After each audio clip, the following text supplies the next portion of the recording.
Olá, seja bem-vinda, seja bem-vindo a mais um vídeo da playlist do curso de Introdução à Psicologia. Meu nome é Marcos, esta aula número 42, cujo título é Lei de Weber e Lei de Fechner.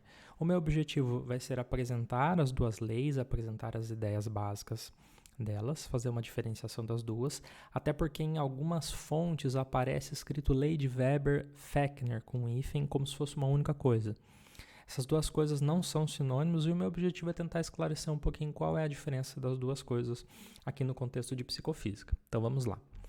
Os nossos personagens do dia são o Ernst Weber e o Gustav Theodor Fechner, dois nomes importantes da psicofísica, a disciplina mais antiga da história da psicologia, a primeira disciplina de psicologia experimental, anterior à própria fundação do Laboratório de Psicologia Experimental em Leipzig, do Wundt. Eu já falei um pouquinho deles, principalmente do Weber, na aula de pré-fundação em História da Psicologia. Vou deixar o vídeo em algum lugar aparecendo no card ou na descrição, caso você queira consultar, mas não vou falar muito mais sobre eles, vou direto ao ponto. Aliás, não vou direto ao ponto. Antes disso, deixa eu apresentar uma motivação básica para vocês. Quando eu era criança, isso não faz muito tempo, a gente costumava ter algumas revistinhas de almanaque de férias da Turma da Mônica, revistinhas de colorir do Pica-Pau nas bancas que poderiam ser compradas, ou mesmo atividades que eram dadas pelas tias nas escolinhas ali no prézinho, em que era-nos apresentado um determinado desenho, por exemplo, o Bob Esponja, numa grade quadriculada, e numa outra grade quadriculada de tamanho distinto, nós deveríamos reproduzir aquele desenho do Bob Esponja, respeitando as mesmas proporções. Por exemplo, se o corpo dele aqui, da esponja dele, começa mais ou menos na segunda linha dos quadrados, terceira coluna tinha que começar mais ou menos na segunda linha, terceira coluna, você vai reproduzindo assim, e ao final você vai ter um belo desenho do Bob Esponja, em tamanho menor, em escala menor, mas com as mesmas equivalências de tamanho de boca, de olhos, de mão, e vai ficar um desenho bonito se você seguir as regras, ok?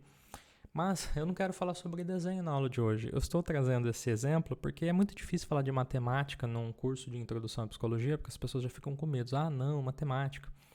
E eu quero falar brevemente sobre matemática, né? Falar sobre lei de Weber, lei de Fechner, sem falar sobre matemática é praticamente impossível. Na verdade tem como, mas eu não gosto de me furtar de falar da matemática numa aula, né? Então vamos lá. Falando sobre um conteúdo lá da sexta série, sétima série do ensino fundamental, grandezas direta e inversamente proporcionais. Hoje eu vou falar só sobre grandezas diretamente proporcionais. Suponha que eu tenho duas grandezas, imagine o que você quiser, comprimento, massa, dinheiro, distância, inteligência, enfim. Duas grandezas, vou chamá-las genericamente de A e B, são ditas como diretamente proporcionais se seus valores satisfazem a seguinte relação. A relação é que A dividido por B é igual a C, onde C é uma constante matemática. Ou seja, para quaisquer valores de A e B, se eu for pegando pares ordenados dessas duas grandezas e fizer essa divisão, essa fração vai resultar numa constante matemática. Deixa eu dar um exemplo bem simples. Então, suponha que você foi comprar alguma coisa. Deixa eu dar um outro exemplo. Dá um exemplo com o Uber, então. Vamos supor que você pegou um Uber e o Uber, você andou 5 km e ele te cobra R$10.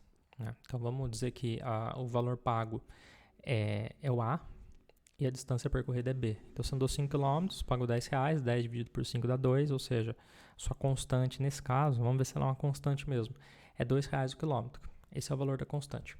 Agora vamos supor que outro dia você andou só 1 km e pagou R$2. 2 dividido por 1 dá 2. Constante matemática respeitada mais uma vez. Agora vamos supor que você fez uma loucura e andou 50 km de Uber e pagou R$100.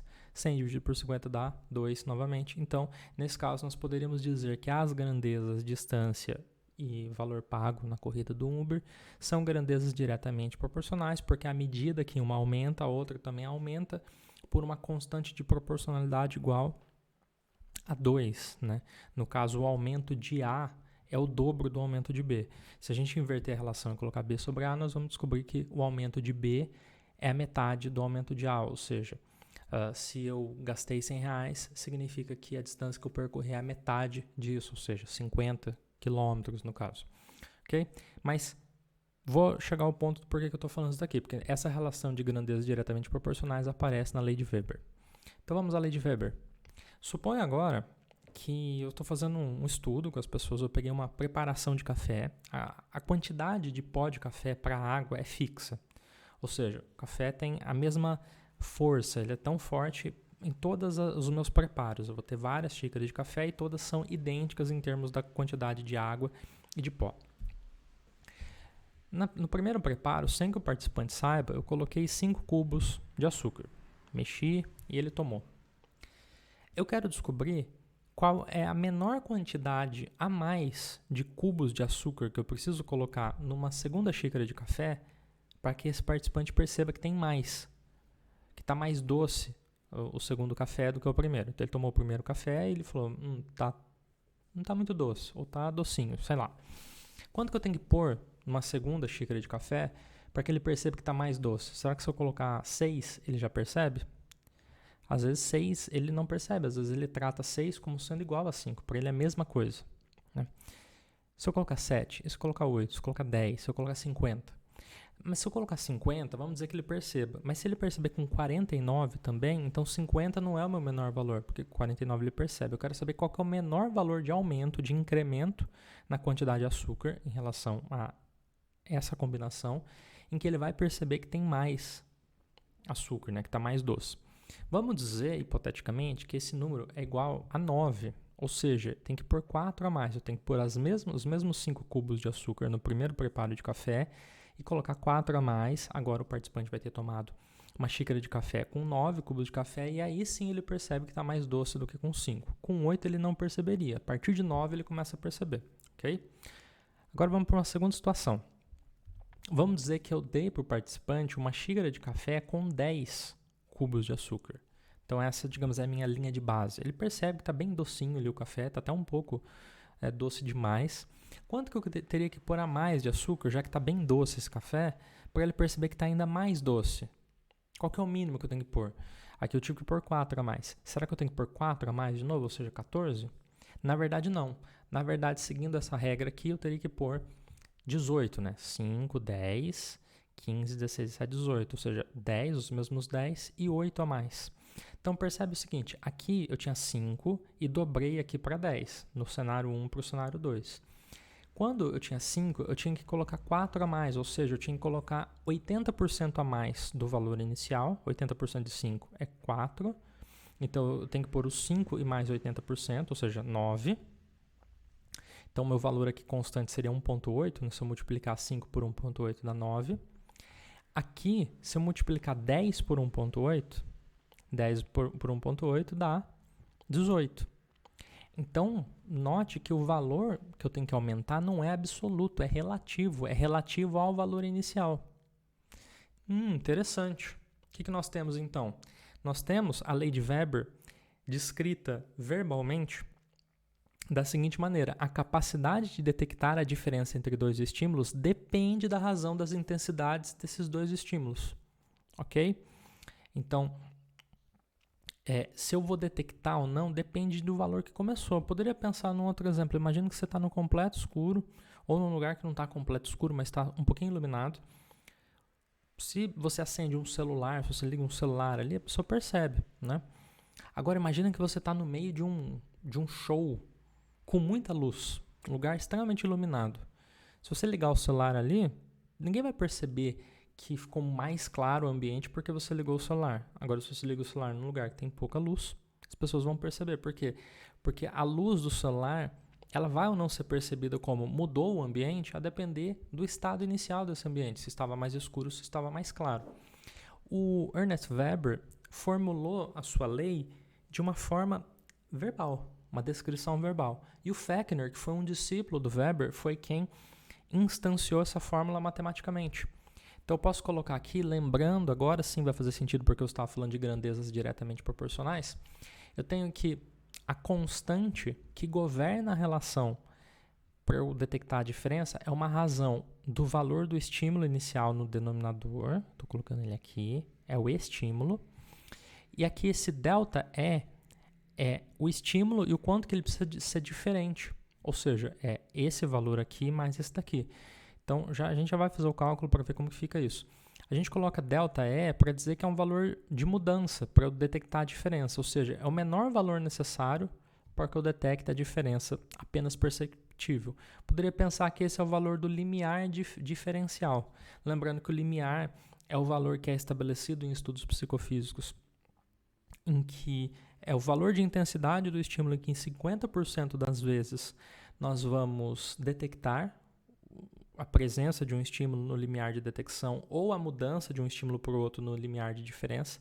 A lei de Weber se aplica a limiar diferencial ou limiar de diferença. Então, se eu assumir que esse valor aqui do E é 5, significa que se eu tiver o valor 9, nesse meu exemplo aqui, não é que ele sempre vai ser detectado, mas se o valor de ΔE for igual a 9, em 50% das vezes o participante seria capaz de detectar que isso daqui é diferente disso. Ok? Então, essa é a minha fórmula. A constante de proporcionalidade aqui, também chamada de fração de Weber, seria ΔE dividido por E. Uma coisa que é comum que a gente faça em matemática é transformar as equações. Uma coisa que eu poderia fazer aqui é multiplicar os dois lados por E.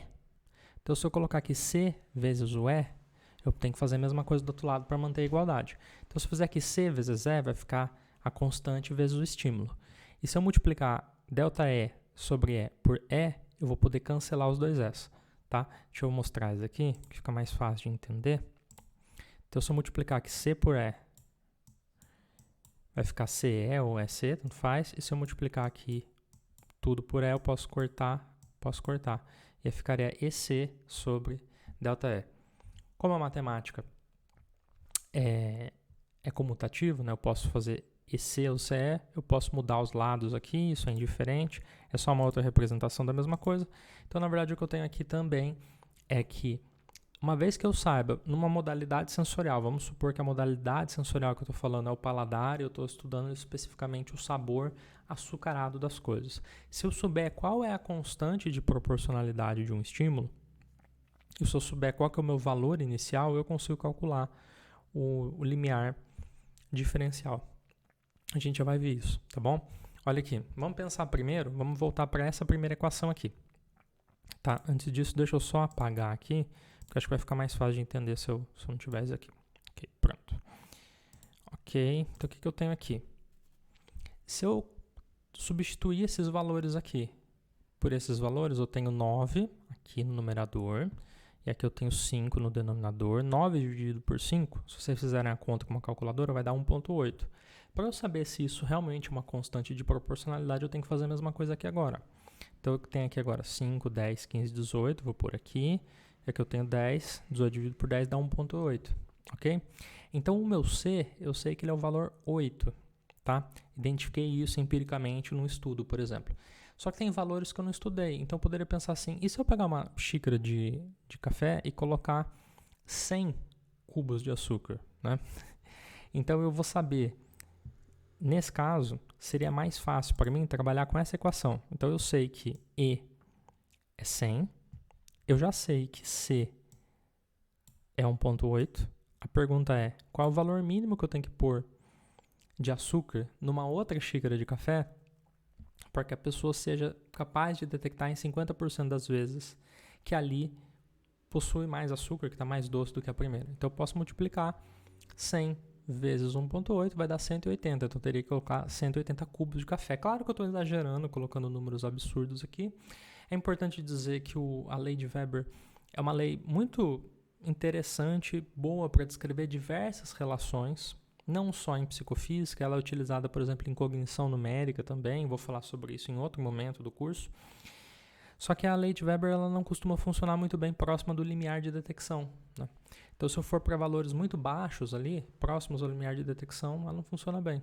E se eu for para valores muito altos também, que é quando você deixa de detectar um determinado estímulo, por exemplo, uma frequência auditiva muito alta, de 20.000 Hz, que é o limite superior da nossa detecção auditiva, né, o espectro audível do ser humano, a lei de Weber pode não funcionar tão bem, tá? Mas aqui o exemplo é puramente fictício para você entender essas relações. Então, eu posso pensar na equação, essa equação aqui, que é a equação que eu calculo o estímulo e o limiar diferencial e eu chego na constante de Weber, a fração de Weber, constante de proporcionalidade, tudo sinônimo.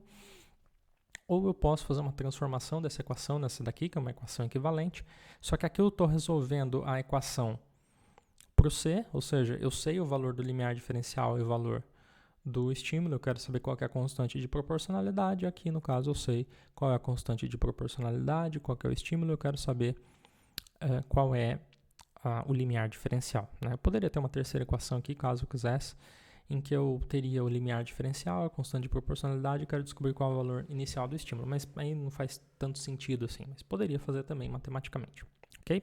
Então essa é a lei de Weber. A fração de Weber seria a letra C, tá? Uma coisa que eu não falei anteriormente é que a equação, deixa eu voltar aqui no slide anterior, é que eu estou apresentando aqui os valores em português, tá? Mas se você for ler uma referência em inglês, esses valores vão mudar. É uma coisa que acontece muito na matemática, né? Você está trabalhando num outro idioma, as letras mudam. Então, geralmente em inglês o pessoal usa K para o C, para constante. O E vira S, né? Então fica delta S, aqui vira S também, de estímulos. Tá? Então, só para você saber que pode ter uma notação diferente, mas a ideia subjacente é a mesma coisa. Se eu quisesse, poderia colocar aqui porquinho é igual a delta nariz dividido por nariz e daria certo também, porque o que importa é o que isso está representando de fato. Então vamos lá. A fração de Weber aqui seria a letra C, seria a nossa constante de proporcionalidade. E eu posso identificar essa constante que ela pode ser diferente para diferentes tarefas de detecção de limiar diferencial. Por exemplo, por sabor seria 0.083. Esse 0.083 significa que, com base no meu estímulo inicial, o estímulo eu vou multiplicar esse valor para saber qual que é o limiar diferencial. Na verdade, eu não vou multiplicar esse valor, né? Eu vou multiplicar 1,083, né? Esse daqui é o quanto que eu tenho que ter de aumento, tá? Então, na verdade, se eu quiser multiplicar o valor original ali de sal, eu vou ter que multiplicar por 1,083. 1 porque é o próprio número e 0,83 é quanto eu quero aumentar. Esse 0,83 seria equivalente a dizer que eu tenho que aumentar o estímulo original em 8,3%, tá? Para o brilho seria 7,9%, seria 7,9%, né? Intensidade sonora seria 0,048, 4,8%. Estou dando alguns exemplos aqui de um livro-texto que traz esses números. Vibração na ponta dos dedos, né? Quanto que eu tenho que mudar, por exemplo, uma vibração no dedo em relação a uma vibração original para eu saber que mudou a intensidade dessa vibração. 0,036, 3,6%. Comprimento de uma linha. Então, desenho uma linha aqui de 10 centímetros, quanto que tem que ter a próxima linha para eu perceber que ela é diferente. Então, se a primeira linha tem 10 centímetros, a próxima linha tem que ter 10 centímetros vezes 2,9% de 10 centímetros. Nem vou fazer isso de cabeça, porque provavelmente eu vou errar, mas é uma diferença bem pequena, né? 2,9% dos 10 centímetros. Peso, 0,020 seria 2%, choque elétrico, 0,013%. Quando eu for falar da lei potência de Stevens, que vai ser na próxima aula, eu volto essa questão do choque elétrico, mas note assim, que quanto menor o valor, significa que menor a mudança que precisa ter para que eu detecte uma diferença naquela modalidade sensorial, ou seja, como se eu tivesse uma acuidade maior para detectar diferenças naquela modalidade. O choque elétrico, então, portanto, dessa lista aqui, pelo menos, é o que menores mudanças levam a uma diferença apenas perceptível. Ok? Então, eu volto nisso quando for falar sobre lei potência de Stevens. Então, resumo da lei de Weber. A lei de Weber está interessada em identificar a mera detecção, ou seja, da diferença entre estímulos. E ela pode ser resumida de várias maneiras. Eu vou trazer várias frases que, de certa forma, dizem a mesma coisa ou têm implicações similares. São quase que frases equivalentes, mas porque é interessante mesmo a gente tentar verbalizar a lei de diferentes formas. Uma delas seria que a capacidade de detectar a diferença entre dois estímulos depende da razão das intensidades desses dois estímulos, ou seja, a nossa capacidade é relativa e não absoluta, e pode ser expressa por essa equação aqui, em que aqui eu tenho o limiar diferencial, aqui eu tenho uma constante específica daquela modalidade que eu estou investigando, aqui eu tenho o estímulo original. E quando eu multiplico a constante pelo estímulo, eu tenho o limiar diferencial, e esse limiar diferencial é o que produz o que nós chamamos de uma diferença apenas perceptível. A diferença apenas perceptível é uma unidade psicológica, enquanto que o limiar diferencial é uma unidade física. Isso está expresso em unidades físicas, em quilos, em gramas, em centímetros, em cubos de açúcar, no nosso exemplo do café, intensidade do choque elétrico, e assim sucessivamente.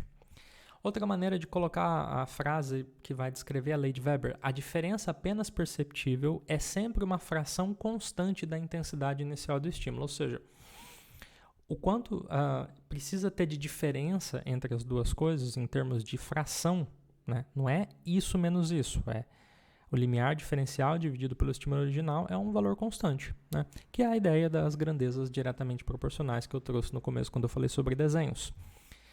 Mais uma implicação, essa aqui na verdade não é a lei, mas é uma implicação da lei, é que o poder de resolução do observador diminui com a magnitude do estímulo. Quanto maior ou mais intenso é o estímulo, maior ou mais intenso deve ser o aumento para que uma mudança mínima seja detectada. Ou seja, como eu disse no exemplo da luminosidade, se eu estou em um ambiente relativamente escuro e o meu celular acende no escuro, eu vou perceber que ele acendeu. Esse aqui não é nem necessariamente o limiar, né? Porque quando ele acende, ele está acima do limiar, mas eu vou perceber que ele acendeu, tá? Vale também para a gente pensar dessa maneira. Agora imagina que eu estou dentro de um templo religioso, uma igreja com muitas lâmpadas bem acesa, preparado para um evento específico. Não sei nem por que eu trouxe o exemplo de igreja, mas ok. Se acende o celular lá dentro e está tudo claro, ninguém vai perceber que acendeu, porque já estava claro, né? Ou seja, para eu perceber uma mudança, agora tem que trazer um refletor muito forte dentro da igreja para deixar a igreja ainda mais clara, para que as pessoas percebam, porque a mudança é relativa em relação é ótimo, né? Mas é relativa em função do estado inicial daquele ambiente, que era mais escuro ou mais claro, a depender do exemplo que nós estejamos trabalhando, ok? Agora vamos falar da lei de Fechner. Então a lei de Fechner pode ser resumida mais ou menos da seguinte maneira: uma série geometricamente espaçada de valores do estímulo físico produz uma série aritmética de valores no contínuo psicológico. Então vamos ver isso de uma maneira gráfica, que eu acho que vai ficar mais fácil de entender. Então aqui eu tenho um gráfico que é a representação canônica da lei de Fechner. Algumas coisas que a gente precisa falar. Em primeiro lugar, aqui no eixo X nós temos a intensidade do estímulo. Eu propositalmente não coloquei números aqui, porque eu quero falar de uma maneira genérica, né? Não importa se eu estou falando aqui de o sabor doce, o choque elétrico, se eu estou falando de comprimento de linha, se eu estou falando de peso, eu quero falar de uma maneira relativamente genérica, tá? Então foi por isso que eu não coloquei valores. Imagina um estímulo, esse estímulo tem magnitudes e pode ser maior ou menor, né? Primeira coisa, o Fechner postula algo que a lei de Weber não fala. A lei de Fechner vai falar de uma unidade psicológica. Né? Então, eu vou ter unidades de diferenças apenas perceptíveis. Então, o DAP aqui seria esse diferença apenas perceptível, que são as unidades psicológicas vinculadas ao limiar diferencial. Só que o limiar diferencial, que é o nosso ΔE na lei de Weber, o limiar diferencial ele está em unidade do estímulo, tá? A gente já vai diferenciar essas coisas. Opa, me adiantei aqui, mostrando a formulazinha, mas não tem problema. Vou pegar a caneta aqui novamente. Então vamos lá. O Fechner introduz essa ideia da unidade psicológica e a ideia dele, como é a própria ideia que está no cerne da psicofísica, é tentar relacionar o mundo físico e o mundo psicológico. Qual é a função matemática, qual é a equação que relaciona o mundo físico e o mundo psicológico? Como nós aumentamos a intensidade dos estímulos e como nós os percebemos psicologicamente. Então é o seguinte, nós temos as unidades de sensação psicológica aqui, tá? O S0, nesse gráfico, nós podemos pensar o S0 como o limiar de detecção, não é o limiar diferencial, tá? O limiar de detecção, ou seja, a menor quantidade de intensidade, de energia que precisa ter de um estímulo para que eu detecte. Ou seja, as unidades de sensação psicológica estão escalonadas pelo limiar de detecção. Aí eu quero saber, bom, com base no limiar de detecção, vamos supor, lá no nosso exemplo do café, que eu precisava de 5 cubos de açúcar para detectar que tem açúcar no café. Com 4, com 3, com 2, com 1, com 0, eu percebo tudo a mesma coisa. Não tem café ali, não tem açúcar, melhor dizendo. Com 5 eu percebo que tem. Ok? A pergunta é agora, quanto que eu preciso aumentar de quantidade de açúcar para que eu perceba agora ele como mais doce, né? E aí eu vou saber em relação à quantidade de energia inicial que tinha, que seria o meu limiar de detecção, o quanto que eu preciso ter agora. No nosso exemplo lá era 9, ou seja, era de 5 para 9, né? Eu tinha 5 e aumentava 1.8, né? Ia para 9. Esse gráfico não está escalonado desse jeito, tá, gente? Ele está escalonado de outra maneira, mas o exemplo eu vou dar assim mesmo. Então, eu vou ter um determinado aumento aqui, né? De 1.8, né? E vou ter um valor aqui. Mudou uma unidade psicológica, certo? Agora, eu quero saber se eu tiver 9. Se eu tiver 9 cubos de açúcar, quanto que eu preciso ter para aumentar mais uma unidade psicológica, tá? Então, como eu já sei que a constante do meu exemplo, tá? E aquele exemplo é totalmente hipotético, como eu sei que é 1.8, se eu tenho 9, o próximo valor seria 16.2. Tá? Vamos dizer que eu consigo pegar valores quebrados de cubo de café, tá? Então, 16.2. Então, significa que a distância aqui do estímulo 1 para o estímulo 2 é essa distância aqui, de 7.2, essa distância aqui, tá? 7.2. A distância do 16.2 para o 9, 7.2, essa distância. E aí eu percebo uma diferença apenas perceptível, do 9 para o 16.2. Agora eu quero saber do 16.2, se eu colocar na primeira xícara de café e der para uma pessoa experimentar, xícara, 16.2 cubos de açúcar, quanto que eu tenho que pôr na próxima para que ele detecte uma diferença apenas perceptível? O valor seria 16.2 vezes 1.8, que vai dar 29.16. Tá? Vou colocar aqui 29.16. Eu estou simplificando, tá? A lei de Fechner aqui, só para a gente entender. Mas se eu fizer aqui 29.16 menos 16.2, isso vai dar 12.96. Tá? É o último que eu vou fazer. Não vou ficar fazendo várias contas aqui, até porque é difícil de escrever, não tem mais espaço. Então aqui, se eu andar daqui para cá 12.96, eu vou aumentar uma unidade. O que eu quero que vocês percebam aqui? Note que essas linhas pontilhadas no eixo Y, elas estão igualmente espaçadas. Ou seja, isso é uma progressão aritmética. Ó, uma unidade psicológica, 2 unidades psicológicas, 3, 4, 5, 6, 7. Em unidades de diferença apenas perceptível, são as unidades psicológicas que eu caminho aqui no eixo Y, tá? Então, uma progressão aritmética aqui. Então, aqui seria uma PA, tá? Agora, no eixo X, para cada unidade que eu tenho aqui, ó, note que aqui eu tenho um intervalo pequeno. Se eu pintar essa parte aqui do estímulo 1 para o estímulo 2, tem um intervalo pequeno, que seria esse intervalo aqui de 4, por exemplo. Então, aqui tem 4 unidades de intensidade do estímulo para eu perceber, para eu subir aqui do limiar de detecção para cá, tenho 4 unidades, 4 cubinhos de açúcar. Agora, para andar do estímulo 2 para o estímulo 3, eu já tive que aumentar em 1.8, ele foi para 7.2 de diferença. Então, a diferença aumentou, mas aqui ele subiu a mesma quantia. Do I3 para o I4, olha só, eu estou aumentando cada vez mais. Estou aumentando 7.2, 12.96, o próximo vai aumentar ainda mais. Então, note que ó, aqui à direita eu tenho uma progressão geométrica. Nesse exemplo meu da progressão geométrica, né, o valor da minha progressão geométrica é 1.8. Né? É o valor que eu estou utilizando ali para fazer a minha progressão geométrica.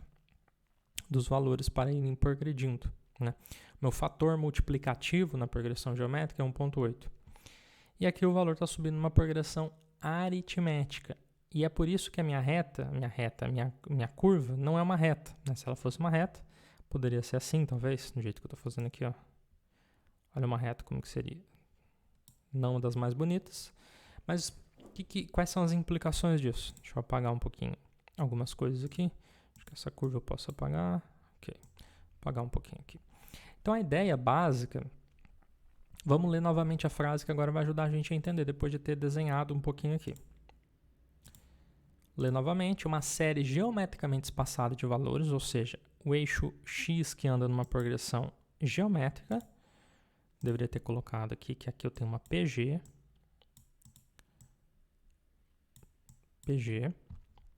produz uma série aritmética de valores no contínuo psicológico. E isso poderia ser resumido pela equação logarítmica da lei de Fechner, em que eu tenho aqui o estímulo que seria o limiar de detecção, dividido por um estímulo específico, um valor específico.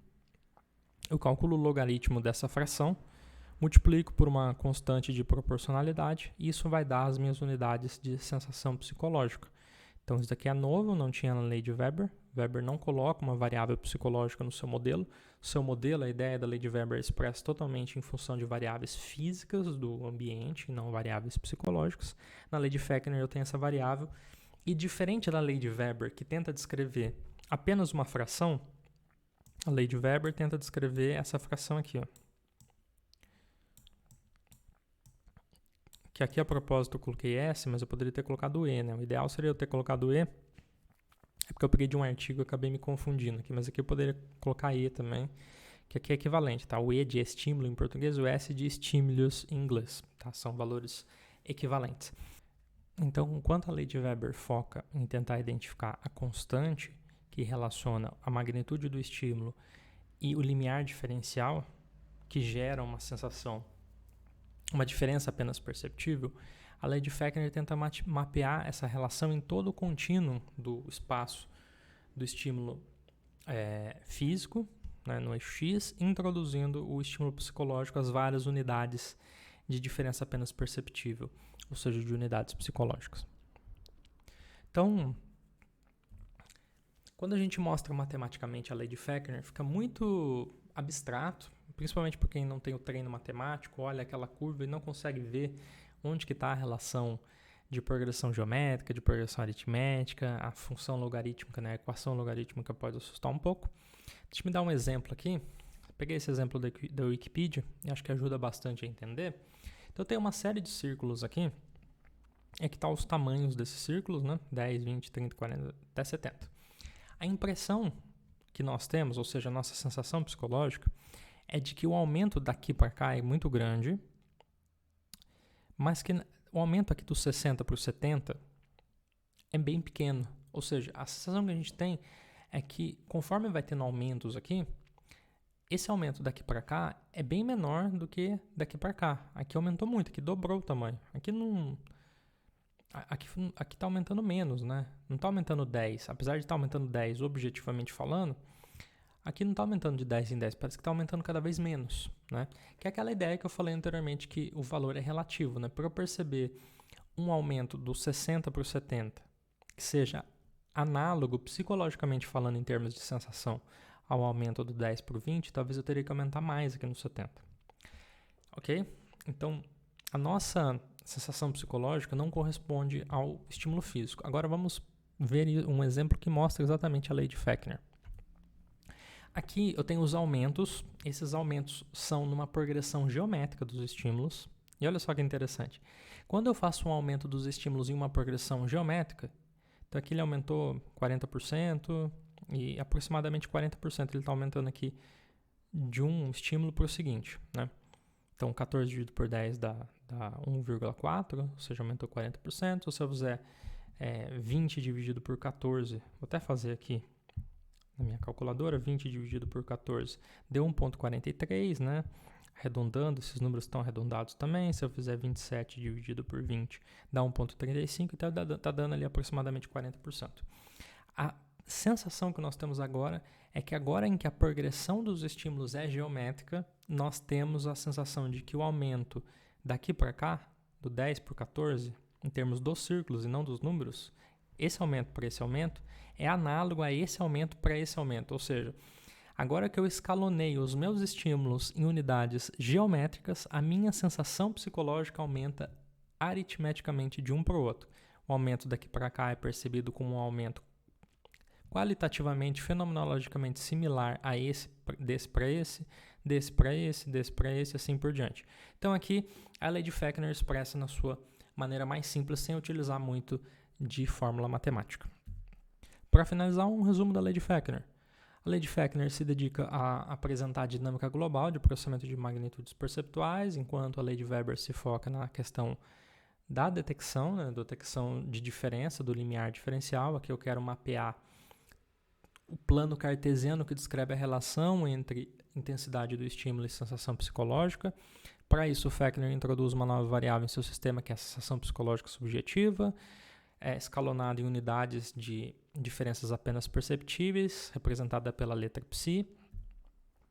E a lei postula que a relação entre o estímulo e a percepção é logarítmica, isto é, estímulos variam em progressão geométrica, enquanto as sensações variam em progressão aritmética, ou seja, para aumentar unidades de sensação psicológica, eu preciso cada vez aumentar mais a distância dos estímulos, ou a intensidade dos estímulos. Eles têm que ficar cada vez mais intensos para continuar aumentando as unidades de sensação psicológica.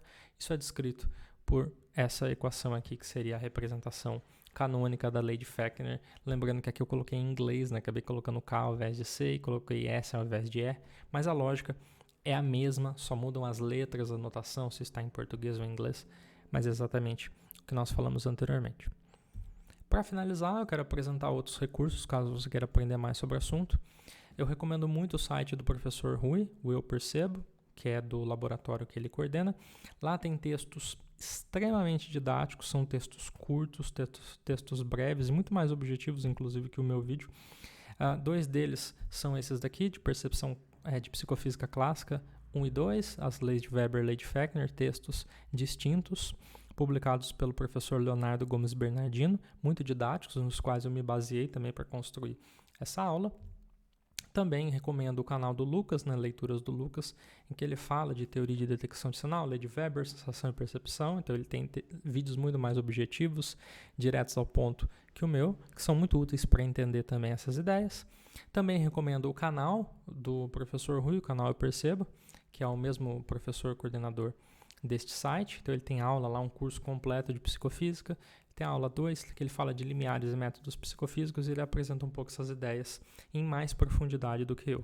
Para finalizar, também recomendo esse artigo do Daniel Algon, que apresenta uma nota teórica revisando a confusão histórica da terminologia da lei de Weber e lei de Fechner, muitas vezes tratados como uma única lei. E ele apresenta um tratamento muito interessante, mas matematicamente um pouco mais sofisticado para explicar a diferença entre essas duas leis. Mas muito interessante também se você quiser se dedicar de maneira mais aprofundada ao assunto. Gostei bastante desse artigo, ok? Espero que o conteúdo tenha sido útil, agradeço a atenção de todos e todos e até o próximo vídeo.